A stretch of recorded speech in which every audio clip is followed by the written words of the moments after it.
যে পাপ মানুষকে আল্লাহর রহমত থেকে বঞ্চিত করে, পাপাচারের দিকে ধাবিত করে, জান্নাত থেকে দূরে সরিয়ে জাহান্নামের দিকে ধাবিত করে, এমন কিছু পাপ রয়েছে যেগুলো করলে আল্লাহর অভিশাপ নেমে আসে।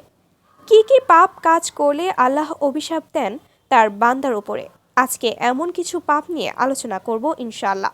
সাথেই থাকুন। কুফর বা শিরক অবস্থায় মারা যাওয়া। শিরক বা কুফরি করার পর তওবা না করে মারা গেলে এমন ব্যক্তির ওপর আল্লাহর লানত বর্ষিত হয়। পবিত্র কোরআনে এসেছে, নিশ্চয়ই যারা অবিশ্বাস করে এবং অবিশ্বাসী অবস্থায় মৃত্যুবরণ করে তাদের ওপর আল্লাহর লানত এবং ফেরেশতা ও গোটা মানবজাতির লানত। সূরা বাকারা আয়াত 161-162। অন্য আয়াতে আল্লাহ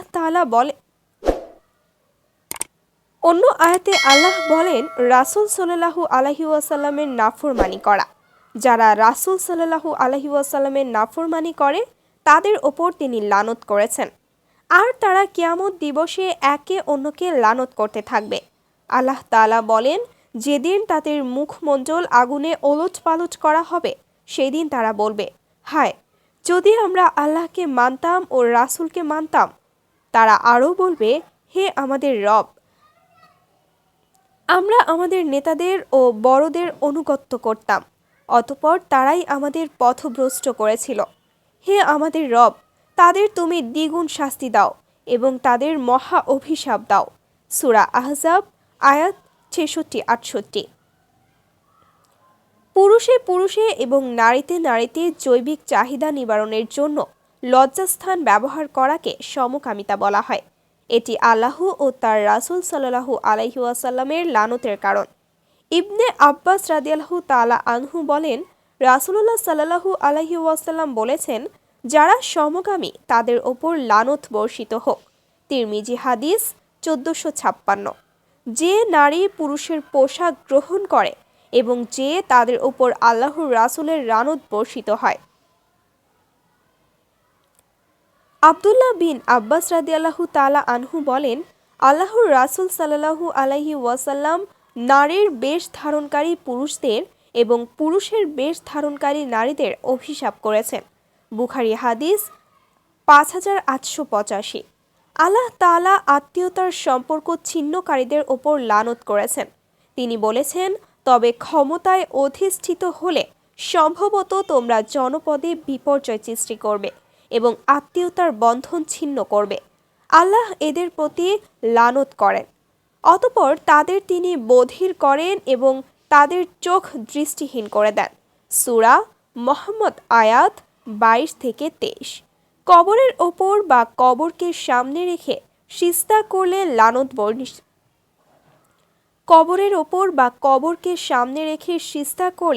লানত বর্ষিত হয়।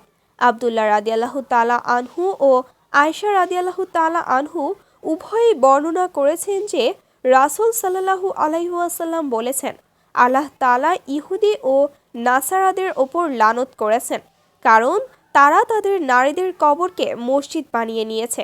বুখারী হাদিস 435। আব্দুল্লাহ বিন আমর রাদিয়াল্লাহু তাআলা আনহু বলেছেন, ঘুষ আদান প্রদান করা লানতের কারণ। হাদিসে এসেছে, রাসূল সাল্লাল্লাহু আলাইহি ওয়াসাল্লাম ঘুষদাতা এবং ঘুষ গ্রহীতার ওপর লানত করেছেন। আবু দাউদ হাদিস 3580। কোনো নারীর উপর মিথ্যা অপবাদ দিলে আল্লাহর লানত নেমে আসে।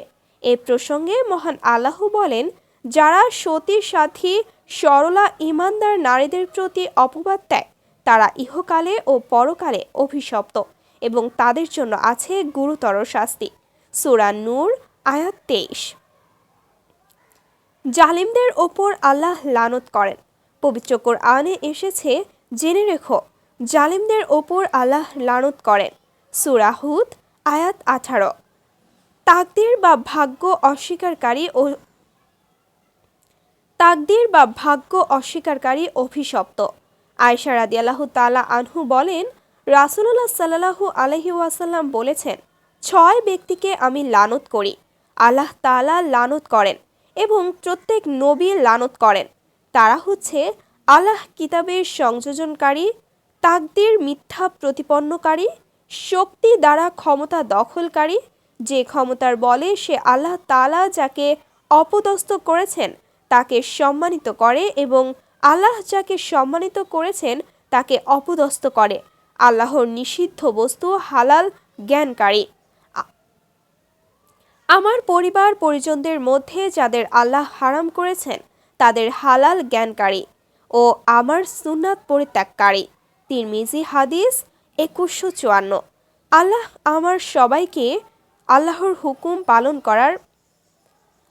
আমাদের সবাইকে আল্লাহর হুকুম পালন করার তৌফিক দান করুন। আমিন।